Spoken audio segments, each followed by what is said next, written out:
दोनों ही फार्मूले हैं, दोनों पानी के साथ ही जो फसल बिल्कुल ही मिट्टी की जो उर्वरता को कम कर या केमिकल प्रयोग के लिए एक बैलेंस। नमस्कार साथियों, जमीन यूट्यूब चैनल पर मैं राकेश एक बार फिर से आपका बहुत बहुत स्वागत करता हूं।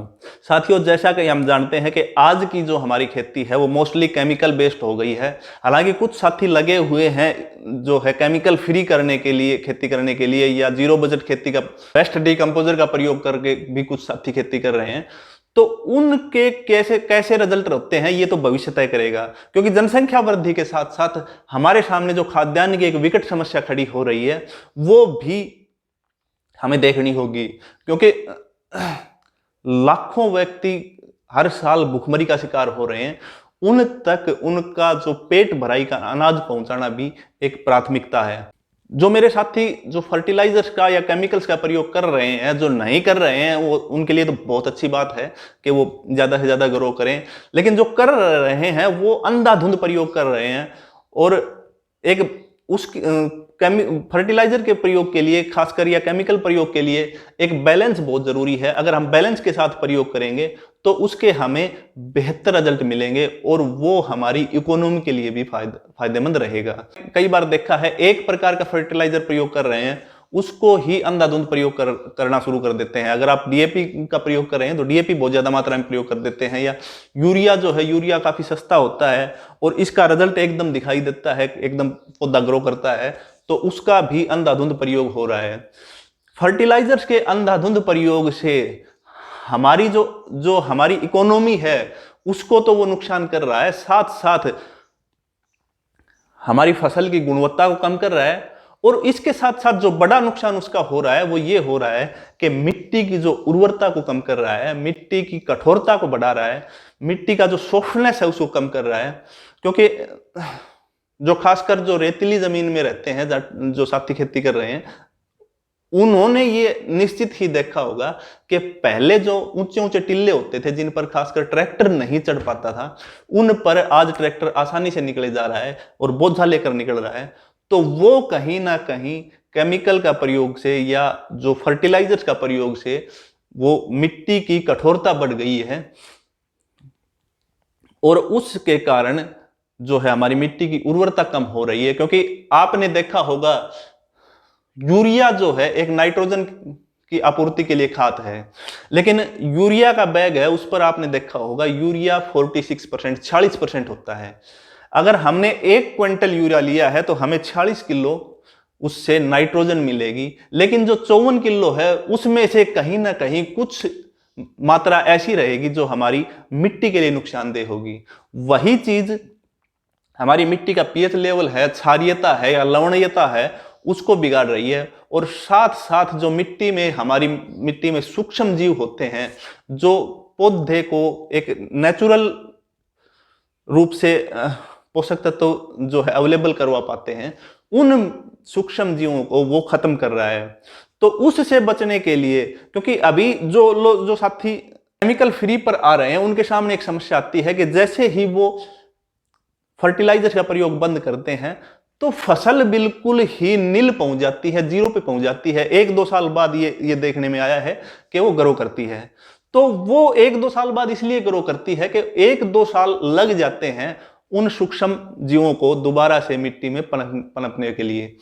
जैसे कि हम फास्फोरस के लिए डीएपी का प्रयोग करते हैं, या फास्फोरस का जो भी एसएसपी का खाद प्रयोग करते हैं, उसका 30% फास्फोरस ही पौधे के लिए अवेलेबल होता है। तो वो जो बाकी जो बच गया उसको हमारी मिट्टी के जो जीवाणु है, सूक्ष्म जीवाणु है, वो अवेलेबल करवा पाते हैं। अब वो सूक्ष्म जीवाणु अगर हम अत्यधिक प्रयोग से उनको कहीं ना कहीं नुकसान पहुंचा रहे हैं तो वो मिट्टी की उर्वरता के लिए एक नुकसानदेह काम है। अब क्योंकि कपास का सीजन इस समय चल रहा है तो कपास के लिए मैं 2 फार्मूले लेकर आया हूं जो फर्टिलाइजर्स का प्रयोग हम बिजाई के समय कर सकते हैं। पहला जो फार्मूला है उसमें हमें डीएपी लेना है 25 किलो, जो अभी कुछ रेट्स बढ़ गए हैं, 800 या के करीब 50 किलो का बैग हमें मिल रहा है, तो ना 1600 के करीब 50 किलो का बैग मिल रहा है, तो 25 किलो 800 रुपए का हमें मिल जाएगा। उसके बाद पोटास जरूर लेना है, हमें पोटास भी 25 किलो बिजाई के समय लेना है, और ये 850 या 900 का 50 किलो का बैग मिल जाता है, तो 450 रुपए आप उसका लगा लें। पोटास हर एक फसल के लिए बहुत महत्वपूर्ण है, क्योंकि पोटास जो है पानी की इंटेक क्षमता को बढ़ाता है पौधे की, और पानी के साथ ही जो पोषक तत्व हैं वो पूरे जो उसके पेड़ में फ्लो करते हैं। तो पोटास के बहुत अच्छे रिजल्ट हैं, इसको भी प्रयोग अवश्य करें। इसके बाद सल्फर आपको 10 किलो लेना है। सल्फर 90% 250-300 की रेंज में हमें मिल जाता है। जिंक आप 10 किलो का भी प्रयोग कर सकते हैं बैग, और 5 किलो वाला प्रयोग कर सकते हैं। 10 किलो अगर जिंक 21% ले रहे हैं तो वो 10 किलो प्रयोग करें, और जिंक अगर 33% ले रहे हैं तो वो 5 किलो प्रयोग करें। दोनों ही 500 की रेंज में मिल जाते हैं। जिंक का प्रयोग करते समय ये ध्यान रखें कि अगर आपके पास पानी पर्याप्त मात्रा में उपलब्ध है तो जिंक 33% प्रयोग करें, लेकिन अगर पानी बहुत कम मात्रा में है तो आप जिंक 21% का प्रयोग करें। उसके बाद एक पोषक तत्व है बोरोन। बोरोन भी काफी महत्वपूर्ण पोषक तत्व है, और ये जो खासकर जो तिलहन वाली फसलें हैं उनके लिए तो बहुत महत्वपूर्ण है। ये तेल की मात्रा भी बढ़ाता है, फाल जो है रुकने में मदद करता है, और फाल गलने से भी रोकता है। फाल भी इससे ज्यादा आता है। तो बोरोन आप 3 किलो प्रयोग कर सकते हैं। लगभग 1 किलो 150 के आसपास मिल जाता है। 500 की रेंज में आप हमें 3 किलो मिल जाएगा। ये टोटल 2200-2250 के रेंज में आप 1 एकड़ में फर्टिलाइजर जो है एक संतुलित मात्रा में प्रयोग कर सकते हैं। तो ये हमारा एक पहला फार्मूला था, इसको आप निश्चित ही प्रयोग करके देख सकते हैं। हमारा जो दूसरा फार्मूला है उसमें हमें लेना है एसएसपी 150 किलोग्राम। एसएसपी में जो है फास्फोरस तो होता ही है, साथ साथ सल्फर और कैल्शियम भी काफी मात्रा में होते हैं। तो ये इसके जो रिजल्ट हैं वो काफी अच्छे मिलते हैं। लेकिन एसएसपी लेते समय आपको ये ध्यान रखना है कि एसएसपी बढ़िया क्वालिटी का लें, विश्वास वाली जगह से लें, क्योंकि एसएसपी में धोखा बहुत होता है। एसएसपी 150 किलो लेना है, 400 के आसपास आपको बैग मिल जाता है, 1200 रुपए का हो जाता है। पोटास 25 किलो 450 का। पोटास को आपको प्रयोग अवश्य करना है, लगभग फसलों में करना है।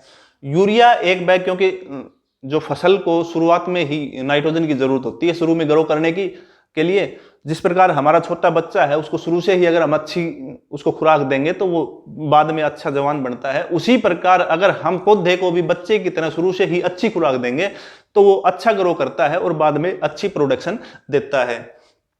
तो क्योंकि एसएसपी में हम जब डीएपी का प्रयोग करते हैं तो उसमें नाइट्रोजन अवेलेबल होता है, तो हमें यूरिया की जरूरत नहीं होती। तो एसएसपी का अगर आप प्रयोग कर रहे हैं तो उसके साथ यूरिया अवश्य प्रयोग करें।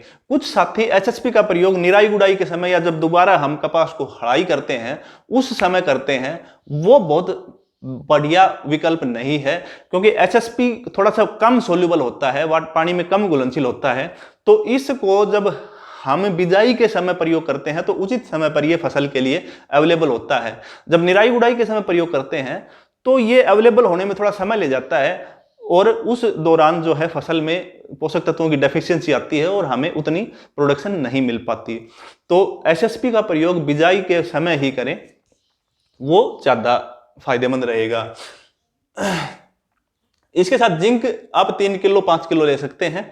अगर 33% ले रहे हैं तो 3 किलो ले लें, अगर आप 21% ले रहे हैं तो 5-7 किलो ले लें। जिंक की थोड़ी मात्रा इसलिए घटा दें क्योंकि एसएसपी में भी 1% के करीब जिंक अवेलेबल होता है। बोरोन आप 3 किलो ले लें, वो बोरोन की एक अलग महत्व है। तो ये जो है ये लगभग 2700 के करीब हो जाते हैं, 2700 के करीब प्रति एकड़ के लिए। ये फार्मूला उससे थोड़ा सा महंगा जरूर है, लेकिन इसके रिजल्ट बहुत अच्छे हैं, क्योंकि एसएसपी में साथ में कैल्शियम और भी अवेलेबल है। तो कैल्शियम, बहुत सारी जमीनें ऐसी हैं जिनमें कैल्शियम की डेफिशिएंसी होती है। हमें एक्स्ट्रा कैल्शियम का प्रयोग अगर कुछ किसान साथी कर रहे हैं तो वो बेहतर रिजल्ट देख पा रहे हैं। तो ये अच्छा फार्मूला है, इसको भी हम प्रयोग कर सकते हैं। ये दोनों ही फार्मूले अच्छे हैं, इनका हम बिजाई के समय हमारी कपास की फसल में प्रयोग कर सकते हैं। इसके अलावा ये मैं एक बार फिर से कहना चाहूंगा कि अगर आप अपनी मिट्टी पानी की जांच करवा सकते हो तो उससे पोषक तत्व प्रबंधन में काफी आसानी मिलती है, क्योंकि उससे हमें पता चल जाता है कि हमारी मिट्टी में कौन सा पोषक तत्व कम मात्रा में अवेलेबल है, कौन सा ज्यादा मात्रा में अवेलेबल है और कौन सा अवेलेबल है ही नहीं।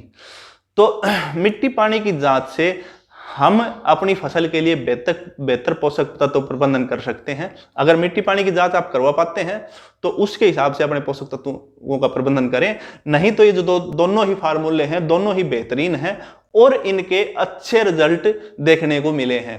उम्मीद करता हूं जानकारी अच्छी लगी होगी। अगर अच्छी लगी तो वीडियो को लाइक कर दें और चैनल अगर अभी तक आपने सब्सक्राइब नहीं किया है तो सब्सक्राइब भी कर लें। धन्यवाद।